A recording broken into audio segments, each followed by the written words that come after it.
Hello दोस्तों, welcome to GP online classes. GP online classes में आप सभी दोस्तों का स्वागत है। आज हमारा जो 200 क्वेश्चन की सीरीज चल रही थी उसका आज हमारा लास्ट लेक्चर है, जिसमें हम टॉप 50 क्वेश्चन को डिस्कस करेंगे। तो चलिए एक शानदार मोटिवेशन के साथ क्लास को शुरू करते हैं। आई होप कि आपने इसके पहले 3 लेक्चर जरूर देखा होगा कि जब टूटने लगे हौसले तो बस ये याद रखना कि बिना मेहनत के हासिल तक तो ताज नहीं होते, और ढूंढ लेते हैं अंधेरे में मंजिल अपनी, क्योंकि जुगनू किसी रोशनी के मोहताज नहीं होते। पहला क्वेश्चन, EFTA का पूरा नाम क्या है? EFTA स्टैंड फॉर, अगर हम बात करें EFTA तो इसका पूरा नाम क्या होता है? European free trade association. तो इसका करेक्ट आंसर हो जाएगा ऑप्शन नंबर ए, यूरोपीय मुक्त व्यापार संघ। ऑप्शन नंबर ए इसका बिल्कुल करेक्ट आंसर हो जाएगा। नागरिकता संशोधन अधिनियम को कब अधिसूचित किया गया? तो जो सबसे लास्ट यानी जो लेटेस्ट अमेंडमेंट हुआ है नागरिकता, इसे हम क्या बोलते हैं? CAA। CAA सर एक कब लाया गया था? 11 दिसंबर 2019 को लाया गया था। सर इसे गृह मंत्रालय द्वारा मंजूरी कब मिली? इसे गृह मंत्रालय द्वारा मंजूरी मिली 11 मार्च 2024 को। 11 मार्च 2024 को। इसका करेक्ट आंसर हो जाएगा ऑप्शन नंबर बी, 11 मार्च 2024 को सिटीजनशिप अमेंडमेंट एक्ट पारित हुआ। अंतरराष्ट्रीय अंतरिक्ष स्टेशन पहुंचने वाले पहले भारतीय कौन है? अगर हम बोले कि सर अंतरिक्ष में पहुंचने वाले पहले भारतीय कौन है? अंतरिक्ष में जाने वाले, तो सर अंतरिक्ष में जाने वाले पहले भारतीय कौन है? तो ये राकेश शर्मा है। कौन है? राकेश शर्मा। राकेश शर्मा। अगर हम बात करें पहली महिला कौन है, तो पहली महिला की बात करेंगे तो कौन है? कल्पना चावला। कल्पना चावला। कल्पना चावला। हमसे पूछा अंतरराष्ट्रीय अंतरिक्ष स्टेशन में पहुंचने वाले, तो हाल ही में पहुंचने वाले व्यक्ति कौन बने हैं? तो ये बने हैं शुभांशु शुक्ला। तो करेक्ट आंसर हो जाएगा option number C, Shubhanshu Shukla. Next, Ahilyanagar express train मध्य भारत के किस शहर को केरल के कोचुवेली से जोड़ती है? सर अगर हम बात करें अहिल्यानगरी किसे कहा जाता है, तो मध्य प्रदेश के इंदौर शहर को अहिल्यानगरी कहा जाता है, और इंदौर शहर में ही अहिल्याबाई क्या है? एयरपोर्ट है। तो करेक्ट आंसर हो जाएगा ये ट्रेन कहां से शुरू हुई है? इंदौर से। कहां से शुरू हुई है? इंदौर से शुरू हुई है। नेक्स्ट, अगर हम बात करेंगे ग्वालियर, तो जो हमारा ग्वालियर का किला है इसे क्या कहा जाता है? Gibraltar of fort. क्या कहा जाता है? इसे कहा जाता है जिब्राल्टर ऑफ फोर्ट, यानी किलों का रत्न कहा जाता है किसी ग्वालियर के किलों को। और ग्वालियर में ही अगर हम बात करें तानसेन की समाधि कहां पर है, तो ये कहां पर है? ग्वालियर में। चलिए आगे चलेंगे। अयोध्या के हवाई अड्डे का नाम के नाम पर रखा गया है। अगर हम बात करें अयोध्या, ये सरयू नदी के किनारे है, तो अयोध्या के हवाई अड्डे का नाम किसके नाम पर रखा गया है? तो जो अयोध्या के हवाई अड्डे का नाम है वो रामायण के रचयिता महर्षि वाल्मीकि के नाम पर रखा गया। किसके नाम पर? तो ऑप्शन नंबर सी हो जाएगा महर्षि वाल्मीकि। अगर हम बात करें गौतम बुद्ध की, तो इनके बचपन का नाम क्या था? सिद्धार्थ। इनके बचपन का नाम क्या था? सिद्धार्थ था। किसके? गौतम बुद्ध के। तो बुद्ध के अगर ग्रह त्याग की घटना की बात करेंगे तो इसे हम क्या कहा जाता है? ग्रह त्याग की घटना को महापरिनिष्क्रमण, और इनके मृत्यु की घटना को क्या कहा जाता है? महापरिनिर्वाण। नेक्स्ट, गूगल द्वारा विकसित जनरेटिव आर्टिफिशियल इंटेलिजेंस चैटबॉट को क्या कहा जाता है? तो ये जो गूगल द्वारा विकसित है आर्टिफिशियल इंटेलिजेंस चैटबॉट का नाम क्या है? जेमिनी। तो करेक्ट आंसर हो जाएगा option number D, Gemini. Next question, प्रधानमंत्री मुद्रा योजना क्या है? सर प्रधानमंत्री मुद्रा योजना के तहत गैर कारपोरेट, गैर कृषि, लघु एवं सूक्ष्म उद्योगों को क्या देते हैं? ऋण देते हैं। क्या देते हैं? ऋण देते हैं। क्या करने के लिए? स्वरोजगार के लिए सरकार क्या देती है? ऋण उपलब्ध कराती है। तो इसका करेक्ट आंसर हो जाएगा ऑप्शन नंबर ए।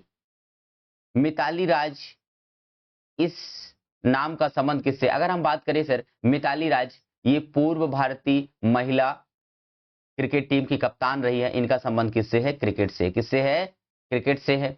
अगर हम बात करें फुटबॉल से, अगर हमसे पूछा जाए कि सर सुनील छेत्री का संबंध किससे है, सुनील छेत्री का संबंध किससे है, तो इनका संबंध किससे है, फुटबॉल से। किससे है, फुटबॉल से। चलिए, अगर आपसे बोला जाए मेजर ध्यानचंद का संबंध किससे है, मेजर ध्यानचंद का संबंध किससे है, तो इनका संबंध है हॉकी से। किससे है, हॉकी से। इन्हें हॉकी का जादूगर कहा जाता है। नेक्स्ट क्वेश्चन, राजपथ नई दिल्ली अब किस नाम से जाना जाता है। सर जो राजपथ नई दिल्ली है इसका नाम हाल ही में बदलकर क्या कर दिया गया है, कर्तव्य पथ। तो करेक्ट आंसर हो जाएगा ऑप्शन नंबर सी, यानी कर्तव्य पथ इसका नाम कर दिया गया है। पोर्ट ब्लेयर का पुनर्नामकरण इस नाम से किया गया। सर अगर हम बात करें पोर्ट ब्लेयर, ये अंडमान निकोबार की राजधानी है पोर्ट ब्लेयर, इसका नाम हाल ही में बदलकर क्या कर दिया गया है, श्री विजयपुरम कर दिया गया है। यानी 10 का ऑप्शन नंबर ए बिल्कुल करेक्ट हो जाएगा। नेक्स्ट, नीति शास्त्र के संबंध में सत्यनिष्ठा शब्द का अर्थ क्या है। What does the term integrity mean in the context of ethics. Sir अगर हम बात करें नीति शास्त्र का, the ability to adopt a changing, being honest and having strong moral principle, ईमानदार होना और मजबूत नैतिक सिद्धांत रखना, अपने क्षेत्र में नवीनतम रुझानों का पालन करना, उच्च स्तर की तकनीकी विशेषज्ञ होना। तो इसका करेक्ट आंसर हो जाएगा option number B, strong moral principle and being honest. Next, हमारे संविधान के किस भाग में मौलिक कर्तव्य का उल्लेख किया गया है। सर भाग 3 मौलिक अधिकार, मौलिक अधिकार फंडामेंटल राइट। भाग 4, सर भाग 4 में क्या है, अगर हम बात करें DPSP, directive principle of state policy, यानी नीति निर्देशक कहां पर है, 4 में। सर भाग 4 ए में क्या है, मौलिक कर्तव्य है, जिसे कहां से लिया गया है, रूस से। कब जोड़ा गया, सर मौलिक कर्तव्य को 42वां संविधान संशोधन 1976 की तरह जोड़ा गया। तो करेक्ट आंसर हो जाएगा ऑप्शन नंबर डी। वर्तमान में कितने मौलिक कर्तव्य हैं, 11। नेक्स्ट, 10 डिग्री चैनल किसके बीच स्थित है। अगर हम बात करें सर 10 डिग्री चैनल, सर ये अंडमान को निकोबार से अलग करता है। किसको, अंडमान को निकोबार से अलग करता है 10 डिग्री चैनल, इंपॉर्टेंट है। सर अगर हम बात करें 8 डिग्री चैनल, मालदीव को मिनिकाय से, इसको मालदीव को मिनिकाय से अलग करता है 8 डिग्री चैनल। तो करेक्ट आंसर हो जाएगा अंडमान को निकोबार से। भारत और श्रीलंका के बीच, भारत और श्रीलंका के बीच कौन सा है, पाक स्ट्रेट, पाक जल संधि, पाक जल संधि भारत और श्रीलंका के बीच। Next, please go through the below mentioned pair, कृपया नीचे दिए गए इनको मिलान करना। सर बिहू असम का बिल्कुल करेक्ट है, यक्षगान कर्नाटक का बिल्कुल करेक्ट है, नॉन क्रेम मिजोरम का गलत है, चिराव सर कहाँ का है, चिराव नृत्य कहाँ का है, मिजोरम का है। कहाँ का है, मिजोरम का, जिसे खंतुम या बांस नृत्य के नाम से जाना जाता है। तो करेक्ट आंसर हो जाएगा फर्स्ट एंड सेकंड। तो ऑप्शन नंबर डी बिल्कुल करेक्ट हो जाएगा, first and second correctly match कर रहे हैं। ब्रिटिश सरकार द्वारा जलियांवाला बाग हत्याकांड की जांच के लिए कौन सी जांच आयोग नियुक्त किया गया था। सर अगर हम बात करें जलियांवाला बाग हत्याकांड कब, 13 अप्रैल 1919 को। कब हुआ, 13 अप्रैल 1919 को। कहां, पंजाब के अमृतसर शहर में। तो सर इसके लिए, इसमें जनरल डायर ने क्या किया था, गोली चला दिया गया था। सर रूलेट एक्ट के विरोध में एक सभा हो रही थी, इसमें जनरल डायर ने गोली चला दी। तो इसका संबंध किससे, हंटर आयोग। इसकी जांच के लिए किसका आयोग किया गया, हंटर आयोग का गठन किया गया।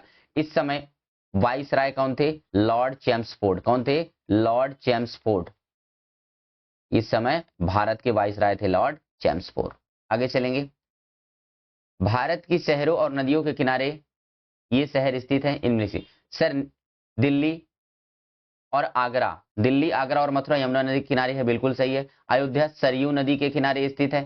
सर हैदराबाद मूसी नदी के किनारे स्थित है, और नासिक गोदावरी नदी के किनारे स्थित है। यानी 1, 2 एंड 4, 1, 2 एंड 4, यानी ऑप्शन नंबर डी बिल्कुल करेक्ट हो जाएगा।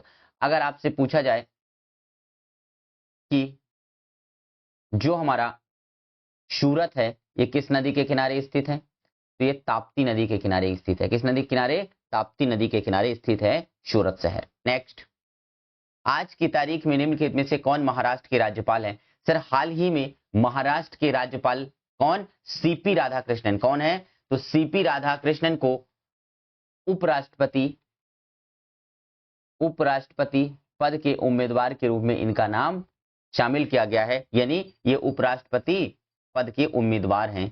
कौन? सीपी राधाकृष्णन। नेक्स्ट क्वेश्चन, निम्नलिखित में से कौन महाराष्ट्र का राज्य पशु है? सर अगर हम बात करें महाराष्ट्र का राज्य पशु, तो सर ये शेखरू, जिसे भारतीय विशाल गिलहरी के नाम से जाना जाता है। और सर इसका वैज्ञानिक नाम क्या है? अगर हम बात करें इसका वैज्ञानिक नाम, तो इसका वैज्ञानिक नाम है रतुफा। क्या नाम है? रतुफा इंडिका। रतुफा इंडिका इसका साइंटिफिक नेम है। तो करेक्ट आंसर हो जाएगा ऑप्शन नंबर ए, यानी एक विशाल भारतीय गिलहरी महाराष्ट्र का राज्य पशु है। महाराष्ट्र में क्या स्थित है? लोनार झील। और महाराष्ट्र में सर तमाशा, लेजिम, ये सब वहां के फोक डांस है। CPIO का पूर्ण नाम क्या है? What is the full form of CAPIO? तो सर इसका करेक्ट आंसर हो जाएगा central assistant public information officer, यानी ऑप्शन नंबर सी, केंद्रीय सहायक लोक सूचना अधिकारी। ऑप्शन नंबर सी बिल्कुल करेक्ट हो जाएगा। नेक्स्ट क्वेश्चन की तरफ चलेंगे। नागरिक शास्त्र के संदर्भ में सत्ता का बंटवारा है with regard to civil power sharing. Sir power sharing क्या है? यानी आप अलग अलग चीजों को अलग अलग लोगों में क्या करना, पावर का डिस्ट्रीब्यूशन करना, लोकतंत्र की मूल भावना। गलत है। विभिन्न स्तरों पर शक्तियों का पृथक्करण, यानी ऑप्शन नंबर बी बिल्कुल करेक्ट हो जाएगा। नेक्स्ट, भारतीय अंतर्देशीय जल मार्ग प्राधिकरण ने निम्नलिखित में से किस शहर में अपना नया क्षेत्रीय कार्यालय स्थापित किया है? सर अगर हम बात करें inland waterway authority of India establish in new regional office, तो सर इन्होंने कहां पर? वाराणसी। कहां पर? वाराणसी पर नया अपना क्षेत्रीय कार्यालय खोला है। सर अगर हम बात करें उज्जैन, उज्जैन में सर महाकुंभ का मेला लगता है। महाकुंभ का मेला कहां लगता है? उज्जैन में। महाकुंभ उज्जैन में। सर अगर हम बात करें किसकी? उज्जैन की, तो यहां पर कुंभ का मेला लगता है। सर उज्जैन जो है, कई बार एग्जाम में क्वेश्चन पूछा गया, उज्जैन किस नदी के किनारे स्थित है? तो उज्जैन क्षिप्रा नदी के किनारे स्थित है। किस नदी के किनारे? क्षिप्रा नदी के किनारे स्थित है। अगर आपसे बोला जाए नेशनल वाटरवे, तो ये कहां है? प्रयागराज से हल्दिया नेशनल वाटरवे 1। कौन सा भारतीय राज्य अधिकतम राज्य सीमाओं को छूता है? तो सर अगर हम बात करें, जो भारत का उत्तर प्रदेश राज्य है, इसकी सर्वाधिक राज्यों से सीमा लगती है। कौन सा? Uttar Pradesh.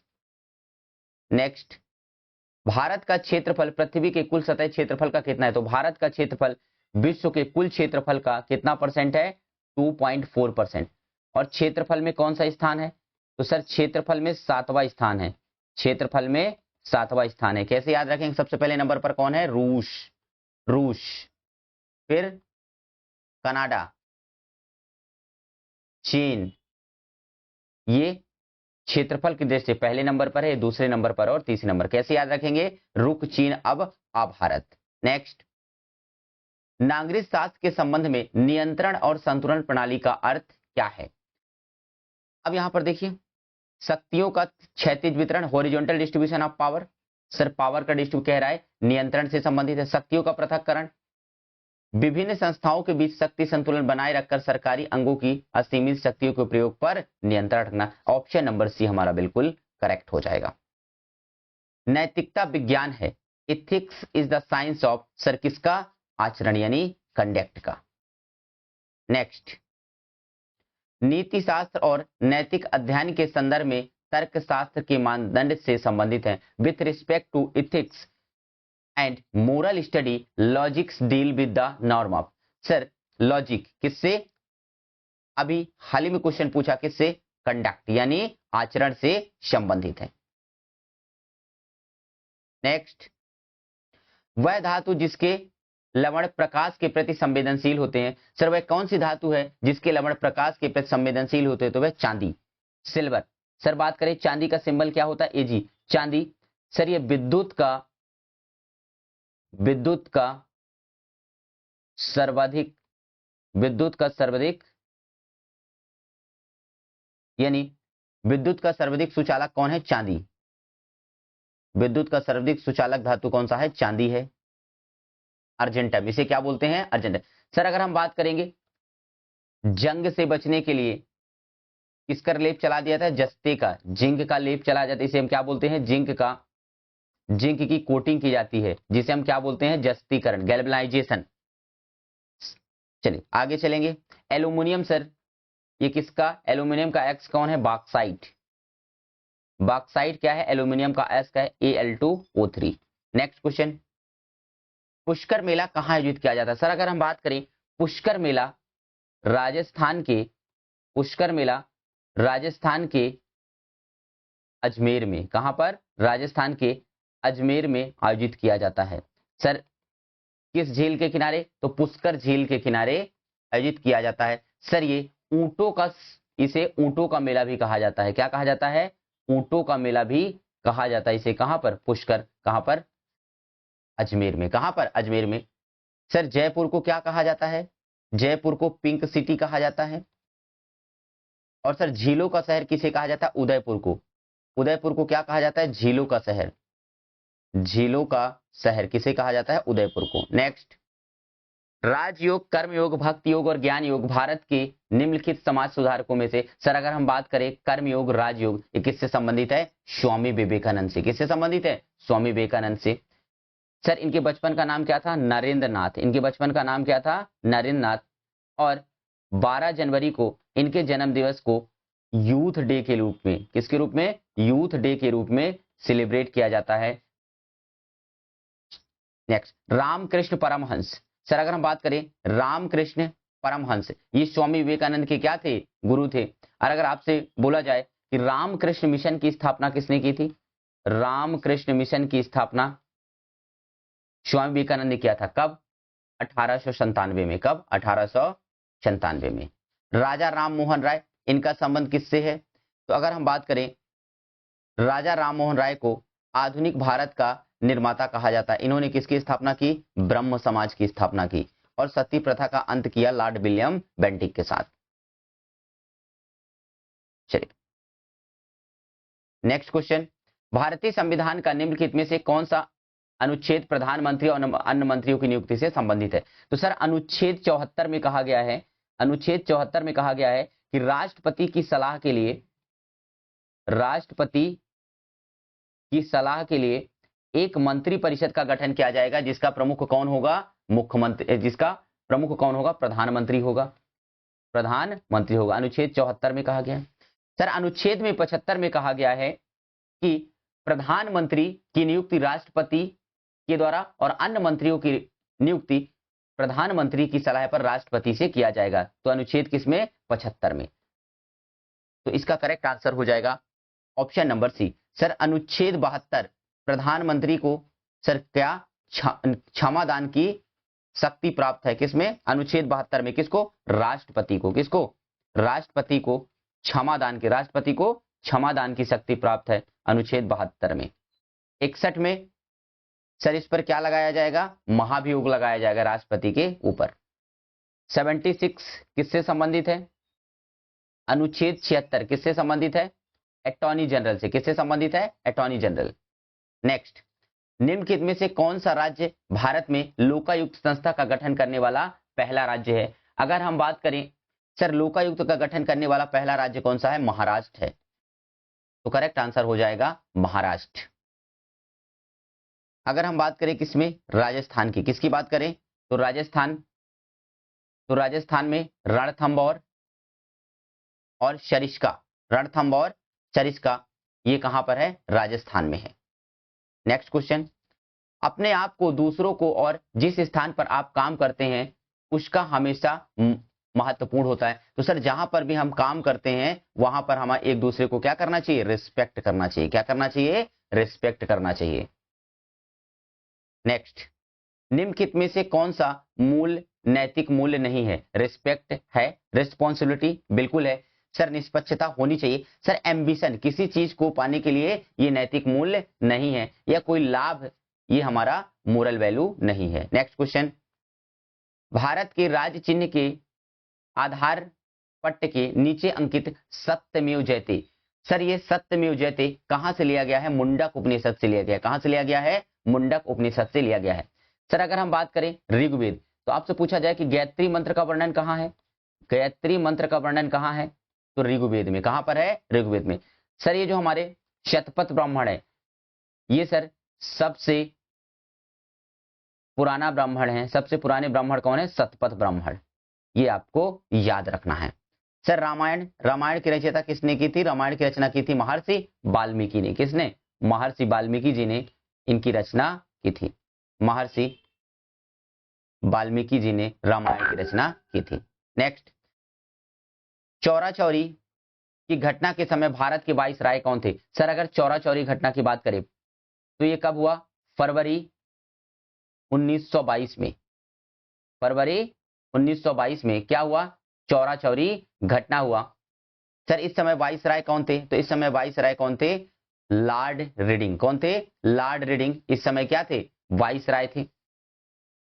Sir Lord Chelmsford ये कब थे, 1919 की जलियांवाला बाग हत्याकांड के समय, रोलेट एक्ट के समय और प्रथम विश्व युद्ध के समय ये कौन थे, वाइसराय थे। लॉर्ड इरविन, तो गांधी इरविन समझौता कब हुआ, मार्च 1931 में। कब हुआ, मार्च 1931 में क्या हुआ, गांधी इरविन समझौता। चलिए नेक्स्ट, भारत में कितने बायोस्फीयर रिजर्व हैं। अगर बात करें sir how many biosphere reserve are there in India, तो सर प्रेजेंट में 18 बायोस्फीयर रिजर्व है। आपसे ये भी क्वेश्चन पूछा जाता है कि भारत का पहला बायोस्फीयर रिजर्व, भारत का पहला बायोस्फीयर रिजर्व, पहला बायोस्फीयर रिजर्व कौन सा है, तो याद रखना है कि भारत का पहला बायोस्फीयर रिजर्व कौन सा है, नीलगिरी। कौन सा है, Nilgiri, Nilgiri biosphere reserve. Sir इसे कब, 1986 में शामिल किया गया। ये कर्नाटक और तमिलनाडु में स्थित है। कहां पर, कर्नाटक और तमिलनाडु। नेक्स्ट, और नीलगिरी पहाड़ी की सबसे ऊंची चोटी कौन सी है, तो ये हमारी डोडा बेटा। चलिए, नर्मदा नदी का उद्गम किस स्थान से होता है। सर अगर हम बात करें नर्मदा नदी का उद्गम मध्य प्रदेश के अमरकंटक की पहाड़ियों से होता है। कहां से, अमरकंटक की पहाड़ियों से निकलती है। यहां से 3 नदियां निकलती है, नर्मदा, सोन और जोहिला। सर अगर नर्मदा नदी की बात करें तो इसे मध्य प्रदेश की जीवन रेखा कहा जाता है। इसकी कुल लंबाई कितनी है, तो सर इसकी कुल लंबाई 1312 मीटर है। कब है, 1312 मीटर। लेकिन अगर सिर्फ मध्य प्रदेश में बोला जाए तो सर ये सर्वाधिक कहां बहती है, मध्य प्रदेश में 1077 किलोमीटर, 1077 किलोमीटर यहां बहती है। सतपुड़ा की रानी किसे कहा जाता है, पचमढ़ी को। सतपुड़ा की रानी किसे कहा जाता है, पचमढ़ी को कहा जाता है। अगर हम बात करें किसकी, ब्रह्मगिरी, किसकी बात करें तो ब्रह्मगिरी की पहाड़ी से कौन सी नदी निकलती है, कावेरी नदी। ब्रह्मगिरी की पहाड़ी से कावेरी नदी निकलती है, ये आपको याद रखना है। भारत में सबसे अधिक ऊंचाई पर स्थित झील का नाम क्या है, what is the name of the highest altitude lake in India. Sir अगर हम बात करें सर्वाधिक ऊंचाई पर स्थित झील कौन सा है, पेंगोंग झील, सो मोमोरी झील, तोस्मंगो झील। तो सर करेक्ट आंसर हो जाएगा तोस्मंगो झील, जिसे चोलामू झील के नाम से भी जाना जाता है, चोलामू झील के नाम से भी जाना जाता है। सर ये कहां पर है चोलामू झील, सर ये सिक्किम में है। कहां पर स्थित है, सिक्किम में है। ये भारत और विश्व की सर्वाधिक ऊंचाई पर स्थित झील है। सर अगर हम बात करें पेंगोंग झील, पेंगोंग झील सर ये कहां स्थित है, लद्दाख में। कहां स्थित है, लद्दाख में। और सर्वाधिक ऊंचाई पर स्थित, सर्वाधिक ऊंचाई पर स्थित सर नौकायान झील कौन सा है, तो टिटिकाका झील है। कौन सा है, टिटिकाका झील है, ये आपको याद रखना है। निम्नलिखित में से कौन सा भारतीय राज्य म्यांमार के साथ अपनी सीमा साझा नहीं करता। सर म्यांमार के साथ मणिपुर करता है, मिजोरम करता है, नागालैंड करता है और अरुणाचल प्रदेश। मामी म्यांमार आना। सर त्रिपुरा इसका करेक्ट आंसर है। त्रिपुरा 3 तरफ से बांग्लादेश से घिरा हुआ है। तो आपसे पूछा जाए 3 तरफ से बांग्लादेश से घिरा हुआ है, कौन है, तो सर यह त्रिपुरा। नेक्स्ट, इनमें से कौन सा कपड़ा आग लगने से सबसे कम खतरा है। सर अगर हम बात करें इनमें से टेरिकॉट, नायलॉन, रेयान और कपास। सर जो कपास होता है ये आग लगने से सबसे कम खतरा किसमें होता है, कपास में, यानी कॉटन में। तो करेक्ट आंसर हो जाएगा ऑप्शन नंबर डी। नमक मार्च का संबंध किससे है। सर अगर हम बात करें दांडी मार्च या नमक मार्च, 12 मार्च 1930 को, 12 मार्च 1930 को सर इसका संबंध असहयोग आंदोलन 1920 कब हुआ? 1920 में। सविनय, यहां देखिए असहयोग आंदोलन, सविनय अवज्ञा आंदोलन 1930, भारत छोड़ो आंदोलन 1942। तो करेक्ट आंसर हो जाएगा सविनय अवज्ञा आंदोलन। यानी नमक मार्च का संबंध किससे? सविनय अवज्ञा आंदोलन से। इन सभी से संबंधित कौन है? महात्मा गांधी। कौन है? महात्मा गांधी का संबंध है। चंपारण, खेड़ा, सत्याग्रह इन सभी से संबंधित हैं। राष्ट्रगान किसके द्वारा लिखा गया है? सर अगर हम बात करें भारत का राष्ट्रगान जन गण मन, सर इसको गाने में कितना समय लगता है? तो इसे गाने में 52 सेकंड का समय लगता है, 52 सेकंड। सर इसकी रचना किसने की? रविंद्रनाथ टैगोर ने। सर इन्हें हम क्या कहते हैं? इन्हें हम गुरुदेव के नाम से जानते हैं, रविंद्रनाथ टैगोर। इन्हें रविंद्रनाथ टैगोर पहले भारतीय जिन्हें नोबेल पुरस्कार दिया गया। कब? 1913 में। इनकी कृति गीतांजलि के लिए। किसके लिए? इनकी कृति गीतांजलि के लिए इन्हें नोबेल पुरस्कार दिया गया। बंकिम चंद्र चटर्जी, सर ये भारत के राष्ट्रगीत वंदे मातरम के रचयिता हैं। नेक्स्ट, काम करने और अपना सर्वश्रेष्ठ प्रदर्शन करने के प्रति व्यक्तिगत प्रतिबद्धता निम्नलिखित में से किससे जुड़ी हुई है? तो सर इसे हम कहते हैं क्या? Work ethics. क्या कहते हैं? वर्क एथिक्स यानी कार्य नैतिकता। नेक्स्ट, प्रधानमंत्री सुरक्षा बीमा योजना के तहत अधिकतम बीमा कवरेज कितना है? सर अगर हम बात करें what is the maximum insurance coverage under प्रधानमंत्री सुरक्षा बीमा योजना, तो प्रधानमंत्री बीमा सुरक्षा योजना के तहत मैक्सिमम कवरेज कितने का है? 2 लाख रुपए का। कितने का है? 2 लाख रुपए का है। तेलंगाना राज्य के राज्यपाल कौन है? Who is the governor of Telangana state? तो अगर हम बात करें सर तेलंगाना स्टेट के वर्तमान गवर्नर कौन है? जिष्णुदेव वर्मा। कौन है? जिष्णुदेव वर्मा। और सीपी राधाकृष्णन, इनका संबंध कहां से है? महाराष्ट्र से है। कहां से है? महाराष्ट्र राज्य से है। तो आप जिस भी सर्कल का पेपर देने जाए वहां के गवर्नर और वहां के सीएम का नाम जरूर याद रखें। ये क्वेश्चन बार बार एग्जाम में पूछा जाता है। निम्नलिखित में से कौन सा भूदान आंदोलन से जुड़ा हुआ है? क्वेश्चन कई बार रिपीट हुआ, अलग अलग सर्कल में रिपीट हुआ। भूदान आंदोलन का संबंध किससे? विनोबा भावे से। किससे है? विनोबा भावे से। सर इनका ये पहले भारतीय थे जिन्हें रेमन मैग्सेसे पुरस्कार, जिसे एशिया का नोबेल पुरस्कार कहा जाता है, इन्हीं को दिया गया। सर भगत सिंह, HSRA के संस्थापक कौन है? Bhagat Singh, Hindustan socialist republic association. Sir इन्हें शहीद आजम कहा जाता है। इन्हें शहीद आजम के नाम से जाना जाता है। किसको? भगत सिंह को। सुभाष चंद्र बोस की बात करेंगे। इनके 2 नारे बार बार एग्जाम में पूछे जाते हैं। दिल्ली चलो, दिल्ली चलो, तुम मुझे खून दो, मैं तुम्हें आजादी दूंगा। सुभाष चंद्र बोस। इनका संबंध किससे है?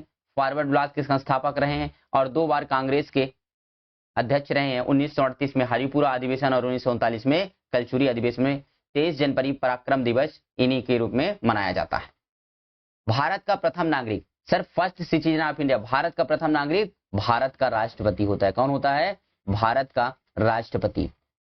और अनुच्छेद 52 में कहा गया भारत का एक राष्ट्रपति होगा। सर राष्ट्रपति भारत का सर्वोच्च कमांडर इन चीफ होता है। कौन होता है?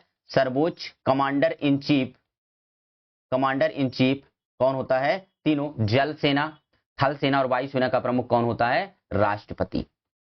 तो करेक्ट आंसर हो जाएगा ऑप्शन नंबर बी, राष्ट्रपति। सर लोकसभा अध्यक्ष, वर्तमान 18वीं लोकसभा के लोकसभा अध्यक्ष कौन है? तो ओम बिरला। कौन है? ओम बिरला। ओम बिरला। भारत के मुख्य न्यायाधीश, अब क्वेश्चन पूछा गया कि भारत के मुख्य न्यायाधीश यानी जो होते हैं उनके सर रिटायरमेंट 65 वर्ष और सर उच्च न्यायालय के 62 वर्ष। अगर यहां बोला जाए सर जस्टिस कौन है? BR गवई। कौन है? Justice BR Gavai. ये कौन है? ये वर्तमान में मुख्य न्यायाधीश है। Next, NEFT, what is the full form of NEFT? आप बार बार सुनते हैं कि क्या करना है? NEFT कर दो। क्या कर दो? NEFT कर दो, यानी पैसे कैसे ट्रांसफर कर दो? NEFT, तो national electronic fund transfer. Correct answer हो जाएगा नेशनल इलेक्ट्रॉनिक फंड ट्रांसफर। तो करेक्ट आंसर हो जाएगा NEFT, ऑप्शन नंबर बी हमारा करेक्ट आंसर हो जाएगा। आप एक और टर्म यूज होता है RTGS। क्या होता है? RTGS, real time gross settlement. इसका फुल फॉर्म क्या होता है? Real time gross settlement, real time gross settlement, इसे बोलते हैं आरटीजीएस। नेक्स्ट, भारत के राष्ट्रध्वज के शीर्ष पर क्या है? सर अगर हम बात करेंगे भारत का राष्ट्रध्वज के लंबाई और चौड़ाई का अनुपात कितना है? लंबाई और चौड़ाई का अनुपात कितना है? 3:2। सर सबसे ऊपर कौन सा रंग है? तो सबसे ऊपर रंग है केसरिया। कौन सा है? केसरिया। सर मध्य में कौन सा रंग है? सफेद। और सबसे बॉटम में कौन सा रंग है? तो यह है हरा। कौन सा है? हरा। हरा किसका प्रतीक है? सर समृद्धि का। किसका प्रतीक है? समृद्धि का। सर सफेद शांति का प्रतीक है। किसका प्रतीक है? शांति का प्रतीक है। चलिए, अगर हम बात करें केसरिया दृढ़ निश्चय का, तो करेक्ट आंसर हो जाएगा ऑप्शन नंबर सी, यानी केसरिया करेक्ट आंसर हो जाएगा। नेक्स्ट, विक्रम साराभाई अंतरिक्ष केंद्र किस शहर में स्थित है? अगर हम बात करें सर विक्रम साराभाई अंतरिक्ष केंद्र तो कहां स्थित है? त्रिवेंद्रम में। इसका करेक्ट आंसर हो जाएगा option number B. Ahmedabad Bharat का बोस्टन सिटी या भारत का मैनचेस्टर? भारत का बोस्टन सिटी। बोस्टन सिटी के नाम से किसे जाना जाता है? अहमदाबाद को। बेंगलुरु भारत का सिलिकॉन वैली। भारत का सिलिकॉन वैली। सिलिकॉन वैली कहां स्थित है? बेंगलुरु में। Silicon valley. अगर आपसे पूछा जाए सतीश धवन अंतरिक्ष केंद्र कहां स्थित है? सतीश धवन अंतरिक्ष केंद्र। सतीश धवन अंतरिक्ष केंद्र तो ये कहां स्थित है? श्रीहरिकोटा आंध्र प्रदेश में। श्रीहरिकोटा आंध्र प्रदेश में स्थित है सतीश धवन अंतरिक्ष केंद्र। तो इसका करेक्ट आंसर हो जाएगा। तो दोस्तों ये रहे आपके टॉप 200 क्वेश्चन जो हाल ही में एग्जाम में पूछे गए। तो ये आपके एग्जाम में बहुत ही महत्वपूर्ण होने वाले हैं। ऐसा भी हो सकता है कि डायरेक्ट यही क्वेश्चन एग्जाम में मिल जाए। ये जो भी आपको जितने भी इंपॉर्टेंट पॉइंट बताए गए हैं, बस आपको अपने मेहनत के ऊपर क्या करना है? भरोसा करना है, अपने आप पर फेथ करना है। अगर आपने मेहनत की है तो सफलता आपको जरूर मिलेगी। आप सभी को आपके एग्जाम के लिए सभी को ऑल द बेस्ट। मेहनत करिए। अगर आपने मेहनत किया है तो रिजल्ट जरूर आएगा। थैंक यू दोस्तों।